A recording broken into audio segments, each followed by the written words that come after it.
Motanul și ochelarii săi magici. Scrisă de Kimberly și James Dean. Pete Motanul nu era fericit. Niciodată nu mai fusese morocănos până acum. Niciodată. Pete era cuprins de melancolia pisicii albastre.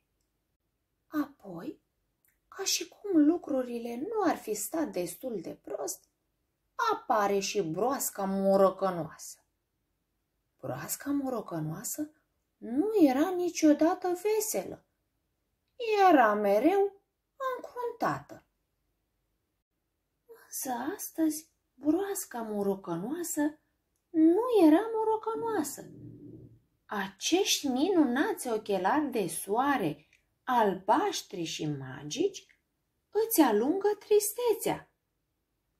Te ajută să vezi lucrurile într-o lumină cu totul nouă. Pete și-a pus minunații ochelari de soare, albaștri magici, și s-a uitat în jur. Tot înainte! Pasărea ciripește, cerul e senin, soarele strălucește, îmi merge din plin. Pete i-a mulțumit broaștei morocănoase pentru minunații ochelari de soare, albaștri, magici, și a plecat. Curând a văzut o veveriță. Veverița nu părea prea fericită. Pete i-a spus: "Ce-ai pățit, veverițo? Sunt atât de furioasă, nimic nu merge bine. Nu am găsit decât o ghindă astăzi." Încearcă acești minunați ochelari albaștri, magici, i-a propus Pete. Te vor ajuta să vezi lucrurile altfel. Veverița și-a pus minunații ochelari albaștri magici și s-a uitat în jur. Extraordinar! Pasărea ciripește, cerul e senin, soarele strălucește, îmi merge din plin. Pete și-a luat rămas bun de la veveriță și-a văzut de drum. Curând s-a întâlnit cu prietena lui, Țestoasa. Țestoasa nu părea prea veselă.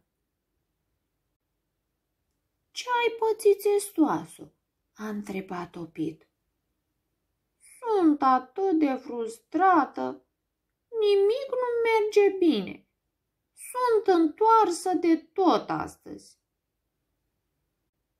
Încearcă acești minunați ochelari albaștri, magici, i-a propus Pete. Te vor ajuta să vezi lucrurile cu totul altfel. Țestoasa și-a pus minunații ochelari de soare, albaștri, magici, și a privit în jur. Formidabil!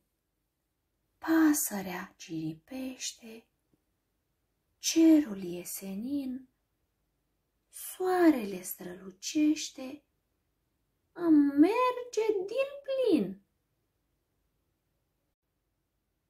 Pete și-a continuat drumul pe skateboard până când s-a întâlnit cu aligatorul.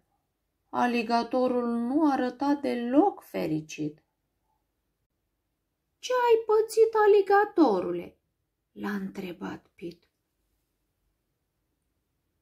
"Sunt atât de trist, nimic nu merge bine, nimeni nu vrea să se joace cu mine."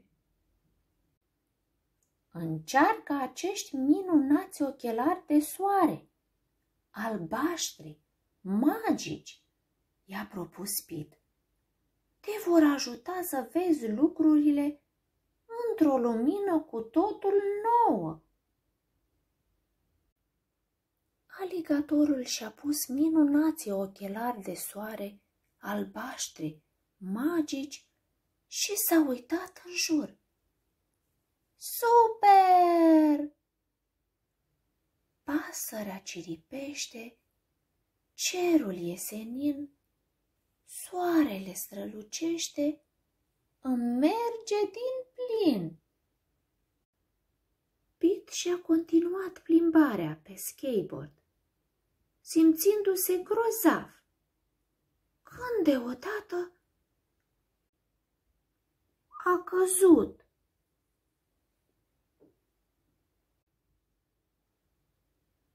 Minunații ochelari de soare, albaștri magici, s-au spart. Hopa! Pete nu știa ce să facă fără ochelarii lui. Atunci a ridicat ochelarii spre copac.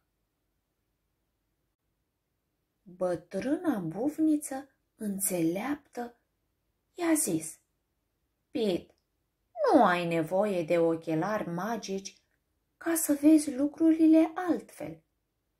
Amintește-ți doar să privești partea bună a fiecărei zile. Pete s-a uitat în jur fără ochelari. Ce grozav!